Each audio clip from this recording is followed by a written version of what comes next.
जो हमारे पूरे बिहार से लोग आए हुए हैं। हम लोगों ने आश्वस्त किया था कि पहले भी यह आरक्षण का लाभ मिला था कि समाज को सुप्रीम कोर्ट के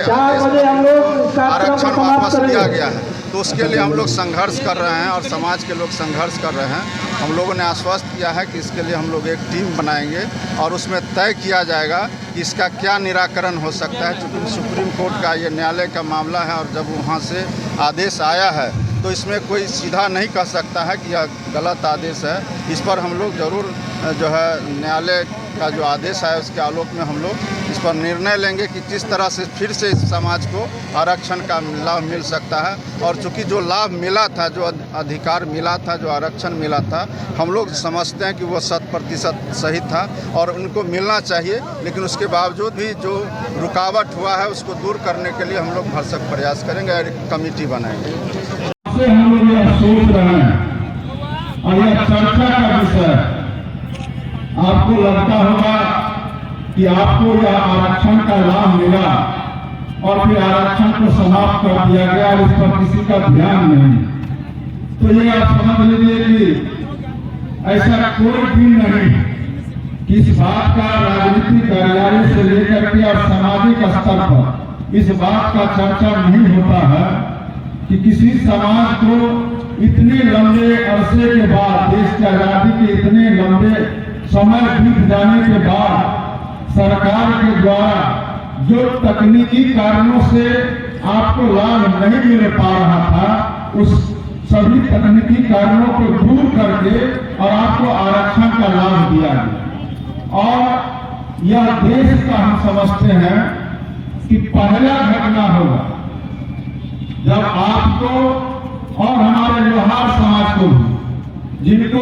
अनुसूचित जनजाति में भी शामिल किया गया, और मात्र 3 महीने के बाद वह अधिकार आपसे छीन लिया गया, तो इस पर हम लोग को दुख भी होता है और आश्चर्य भी होता है। 9 साल के बाद छीन लिया गया सुप्रीम कोर्ट से, तो यह दुख का भी विषय है, आश्चर्य का विषय है। लेकिन अब इसके लिए हम लोग जो हमारे यह आयोजन करता है, 5 समाज के जितने हमारे प्रबुद्ध नागरिक हैं, हमारे नेतागण हैं, हम सभी लोगों को पता है। हम लोगों ने इसके लिए कई बार बिहार सरकार ने जब यह काम को किया, आपको इसका अधिकार दिया गया, तो कई बार सम्मेलन के माध्यम से भी सरकार को आप लोगों के द्वारा धन्यवाद ज्ञापित किया गया। और फिर से आपको यहाँ आना पड़ा है, तो हम लोग तो यही कहेंगे कि खास करके हम लोग माननीय मुख्यमंत्री नीतीश कुमार जी के बारे में आप भी अवगत हैं, हम लोग भी अवगत हैं। अभी हाल फिलहाल हम लोग आपको याद दिलाना चाहते हैं, 2006 में पंचायत में अति पिछड़ों को पंचायत में आरक्षण दिया गया था, महिलाओं को 50% और अति पिछड़ों को 20% आरक्षण। और 2007 में भी फिर नगर निकाय में भी आरक्षण दिया गया। और 3 चुनाव हो जाने के बाद हाई कोर्ट ने आदेश दिया कि इन आरक्षण को समाप्त किया जाता है और आप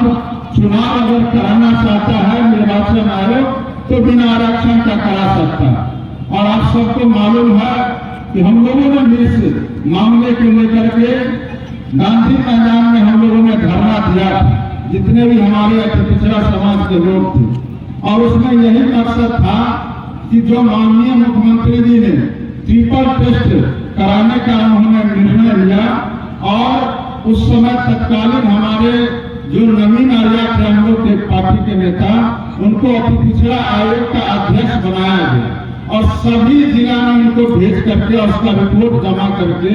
और जब तक यह रिपोर्ट नहीं गया और यह तय नहीं हुआ कि जो लोग को आरक्षण का लाभ मिला हुआ है वो सारे जाति के लोग हमारे इस चुनाव में भाग लेंगे, जो नगर निकाय में चुनाव होना था और उसके बाद ही चुनाव हुआ। तो जो काम माननीय मुख्यमंत्री जी करते हैं या जो हक अधिकार किसी को भी देने का काम करते हैं, उसमें कभी समझौता करने का या पीछे हटने का काम वो नहीं करते। तो यह खासियत हमारे नेता, हमारे माननीय मुख्यमंत्री जी में है। लेकिन यहाँ सवाल उठता है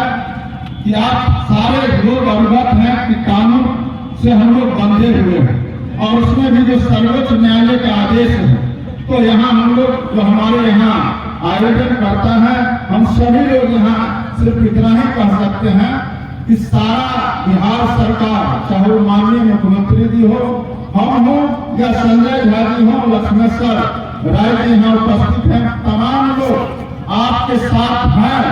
और आने वाला समय में भी हम लोग आपको जरूर आश्वस्त करना चाहेंगे कि आने वाला समय में जो भी आज का निर्णय होगा, हम लोग तो माननीय मुख्यमंत्री जी से भी कहेंगे कि एक तकनीकी रूप से जो सक्षम लोग हैं, चाहे वह कानून के ज्ञाता हैं, उनका एक कमेटी बने और इसमें क्या समाधान हो सकता है और सुप्रीम कोर्ट का जो निर्णय आया है उसका क्या काट हो सकता है, इस बारे में हम लोग बैठ करके निर्णय ले। लेकिन एक बात हम लोग जरूर कहेंगे कि जो अधिकार आपको मिला और जो आरक्षण आपको मिला था, वह आरक्षण 100% आपको मिलना चाहिए था, मिला है और आगे भी हम लोग इसके पक्ष में रहेंगे कि जो आरक्षण आपको मिला था और जो सुप्रीम कोर्ट के आदेश से स्थगित हुआ है या रद्द हुआ है, उसको फिर से बहाल करने के लिए आज सिर्फ आप दरभंगा में नहीं, हम लोग को जहां भी आवश्यकता पड़ेगा हम लोग आपके साथ रहेंगे और सिर्फ रहेंगे ही नहीं बल्कि जहां भी वकालत करना पड़ेगा, जहां हम लोग को अपनी बात रखनी पड़ेगी आपकी तरफ से, वहां तक हम लोग बैठ करके बात करने के लिए हम लोग आपको जरूर भरोसा दिलाना चाहते हैं। हम लोग चाहेंगे कि एक जरूर तैयार हो और उस तैयारी करके हम लोग चलेंगे, कमेटी बना लेंगे, हम लोग समय लेंगे, मुख्यमंत्री जी से मिलेंगे, लेकिन साथ ही इतना जरूर कहेंगे ये लड़ाई हम लोग को लड़ना चाहिए, लेकिन जो काम और जो अधिकार हम लोग को पहले से भी मिला हुआ, खास करके हमारे राज्य सरकार ने जो अधिकार हमको दिया है, जो सुविधा हमको दिया है, उस सुविधा से भी हम लोग अलग हो जाएगा, हम लोग को कहीं से भी बुद्धिमानी नहीं लगता। सरकार ने अनेकों तरह का योजना चलाया। आज हम सब लोग जानते हैं कि जो हमारा पान समाज है हर तरह से पिछड़ा हुआ